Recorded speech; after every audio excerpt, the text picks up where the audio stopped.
માનવતાનું ઉત્તમ ઉદાહરણ પૂરું પાડતા ભરૂચના પત્રકાર મિત્રો મૂંગા પશુ માટે માનવતા બની સહારો બન્યા. અવી સૈયદે ઘાયલ નંદી માટે કરી જીવનદાયી દોડધામ. શહેરમાં માનવતા અને જીવદયાનું ઉજળતું ઉદાહરણ જોવા મળ્યું, જ્યારે અવી સૈયદ નામના યુવાને પગમાં ગંભીર રીતે ઘાયલ થયેલા નંદી માટે લોકોમાંથી સહાયની અપીલ કરી અને સમયસર મદદ મળી આવતા નંદીનો જીવ બચાવાયો. પ્રાપ્ત માહિતી અનુસાર કસક વિસ્તારમાં એક નંદીનું એક પગ ખરાબ રીતે ઘાયલ થયું હતું અને સતત લોહી વહેતું હતું. આ સમયે અવી સૈયદે ઘટના સ્થળે પહોંચી વિડીયો તથા મેસેજ મારફતે સ્થાનિક લોકોને મદદ માટે અપીલ કરી.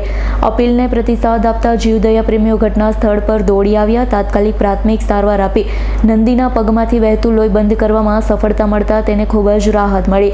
અવી સૈયદની મૂંગા પશુઓ પ્રત્યેની લાગણી, કરુણા અને સતર્કતાથી ફરી એકવાર સાબિત થયું કે શહેરમાં આજે પણ એવા યુવાનો છે જે કપટ રાખ્યા વગર પ્રાણીઓના દુઃખમાં સહાનુભૂતિથી આગળ આવે છે.